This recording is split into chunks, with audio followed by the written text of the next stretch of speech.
ചെയ്യണ്ടോ? റീസ, ആയുധം കയ്യിലുണ്ടോ?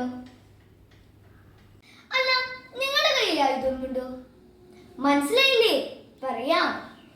വലിയ ജപമാല ഭക്തനായിരുന്നു 5-ാം പിയൂസ് മാർപ്പാപ്പ.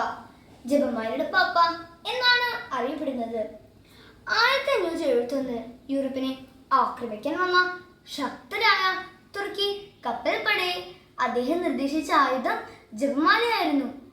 മാർപ്പാപ്പയുടെ നിർദ്ദേശപ്രകാരം യുദ്ധത്തിന് പുറപ്പെടും മുമ്പ് യൂറോപ്യൻ നാവികസേനയിലെ എല്ലാവരും കുമ്പസാരിച്ച് കുർബാന സ്വീകരിച്ച് ദിവസങ്ങളോളം പ്രാർത്ഥിച്ചൊരുങ്ങി. ഒക്ടോബർ 7 കടലിൽ യുദ്ധം ആരംഭിക്കുമ്പോൾ മാർപ്പാപ്പയോടൊപ്പം യൂറോപ്യൻ ജനത മുഴുവൻ ജപമാല ചൊല്ലി പ്രാർത്ഥിച്ചു. അതുവരെ തുർക്കികൾക്ക് അനുകൂലമായി നിന്നിരുന്ന കാലാവസ്ഥ പെട്ടെന്ന് മാറി.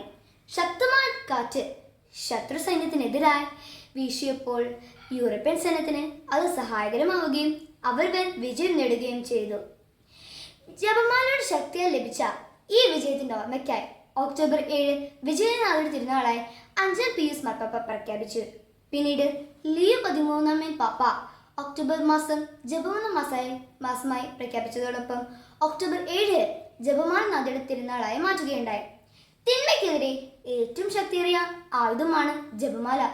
ജപമാല കയ്യിലേന്തിയവൻ ഒരിക്കലും നിരാശപ്പെട്ടിട്ടില്ല. വിശുദ്ധരുടെ ജീവിതത്തിൽ നമുക്കത് കാണാവുന്നതാണ്. പ്രിയപ്പെട്ടവരെ, ഈ ജപമാല മാസത്തിൽ നമുക്കും മാതാവിനെ കരം പിടിച്ച് പ്രത്യേകമായി പ്രാർത്ഥിക്കാം.